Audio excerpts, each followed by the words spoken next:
Short answer एक question है हमारे पास। क्वेश्चन है what are concurrent forces. Concurrent forces होते क्या है? ठीक है बेटा, इधर सुनिए।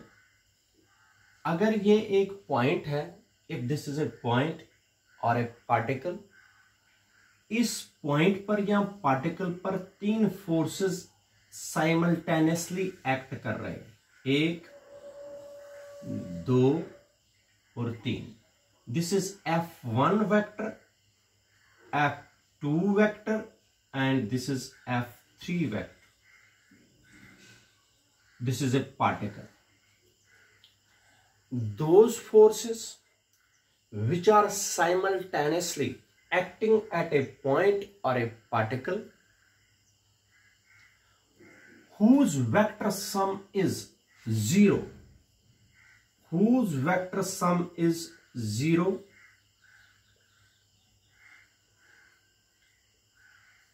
are called concurrent forces.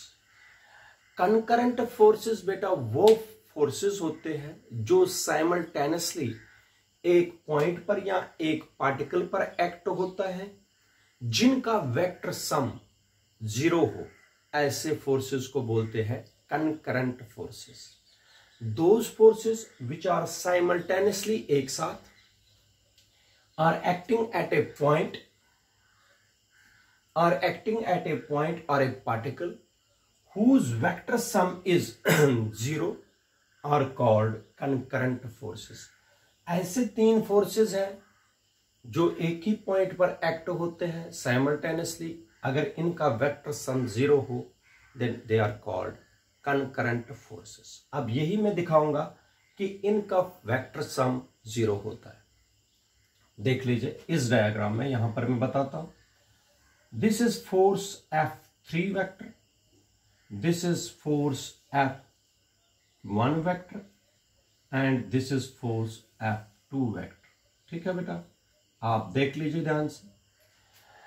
if these two forces, ये वाले दो फोर्सेस मेरा, ये वाले दो forces, if these two forces are taken as the two sides of a parallelogram, इसको कंप्लीट करूंगा मैं पैरेललोग्राम ऐसे, इसको पैरेललोग्राम कंप्लीट करेंगे। अगर ये दो फोर्सेस, इसको छोड़ दीजिए फिलहाल, these two forces are taken and these two forces are taken as the two adjacent sides of a parallelogram, then their resultant is represented by the diagonal of the parallelogram.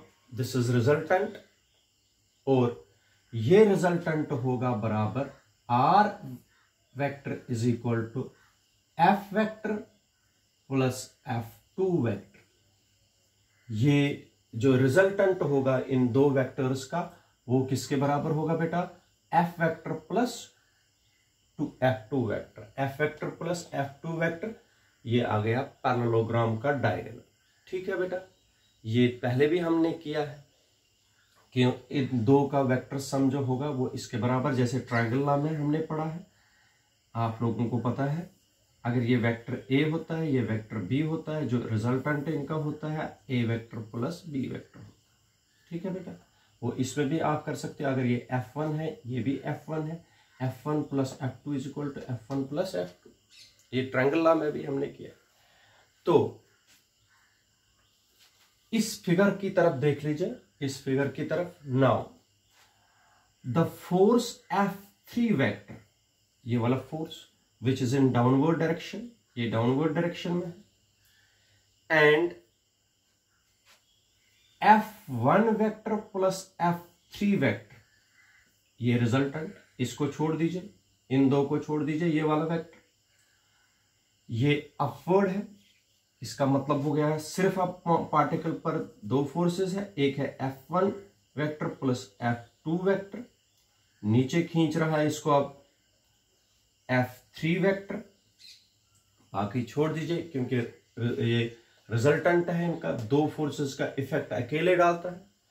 तो now there are two only forces, one is F3 and second one is F1 plus F2. F1 plus F2 is in opposite is in upward direction and F3 is in downward direction. देखो बेटा F3 downward direction में है, F1 plus F2 किस direction में है बेटा? शाबाश, upward direction. They are equal but opposite direction. This means F1 vector plus F2 vector is equal to minus F3 vector. क्यों माइनस साइन क्यों लगाया बेटा? Because these two forces, now they are only two forces, F1 plus F2 is one force. They are equal but in opposite direction. ठीक है, इसको इधर लाइए, F1 vector plus F2 vector plus F3 vector is equal to 0. ये बन गई हमारे लिए condition. The sum of these three vectors is equal, the vector sum of these three vectors is equal to 0. Therefore these forces are called the concurrent forces. ठीक है बेटा, मगर एक चीज आप लोगों को याद दिलाऊंगा मैं, इनको तो हमने concurrent forces प्रूव कर दिया, लेकिन ऐसे फोर्सेस को हम ऐसे भी लिख सकते हैं. देख लीजिए बेटा, हम क्या करेंगे, वेक्टर ये हो गया F1 वेक्टर, एक side of the triangle OP से हम रिप्रेजेंट करेंगे, फिर इस तरीके से ऑर्डर में लाएंगे PQ, ये हो गया F2 वेक्टर और ये आया F3 वेक्टर. मतलब सेम, अगर आप लोग if these three vectors are taken as the three sides of a triangle but taken in the same order, opposite order में नहीं but in the same order, यहां से यहां, यहां से यहां, यहां से यहां, अगर ऐसे हो तो अपोजिट ऑर्डर में नहीं, थर्ड वेक्टर अपोजिट ऑर्डर में नहीं जैसे ट्रायंगल लॉ में करेंगे, अगर सेम ऑर्डर में रखेंगे देन वेक्टर सम आप देख लीजिए, ये हो गया ना, ये हो गया अपोजिट ऑर्डर में, क्योंकि आपको ट्रायंगल लॉ में आपको पता है अगर ये F3 वेक्टर होता है ये होगा जरूर F1 vector plus F2 vector, मगर F3 तब बराबर है जब यहां से डायरेक्शन होगी, जब ऐसे डायरेक्शन इसकी हो, लेकिन इसकी तो अपोजिट डायरेक्शन है, इसलिए F3 के बजाय क्या आएगा, माइनस F3 वेक्टर, क्योंकि ये अपोजिट डायरेक्शन, ये होना चाहिए था इस डायरेक्शन, तो इज इक्वल टू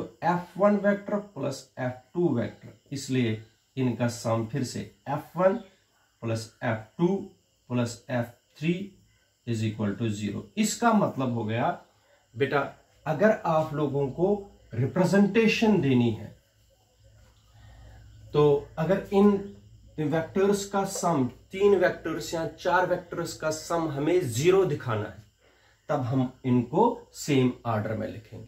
ठीक है बेटा, अगर 4 वेक्टर्स होंगे तो ऐसे 1 2 3 और 4, ऐसे इन सभी वेक्टर्स का सम 0.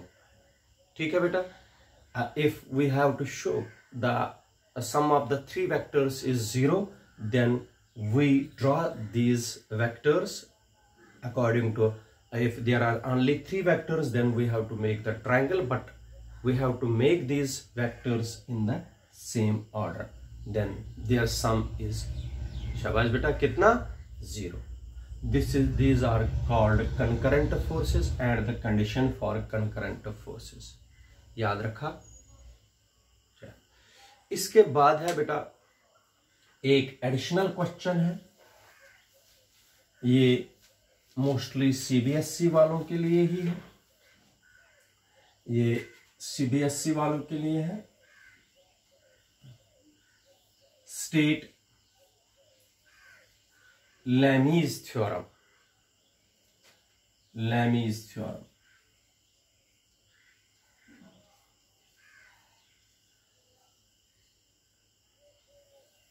लैमीज थ्योरम. ठीक है बेटा, तो आप भी ध्यान रखिए, जो जेके बोर्ड वाले स्टूडेंट्स हैं, कोई प्रॉब्लम नहीं है इसको समझने में. आप देखो बराबर इसी पर है, ध्यान से समझिए. अगर ये एक फोर्स F3 वेक्टर है, this is F1 vector and this is F2 vector, ठीक है, अंडरस्टैंड करिए। अगर F1 और F2 वेक्टर के बीच में है angle alpha and the angle between F2 and F3 is beta and the angle between F1 और F3 के बीच में है गामा,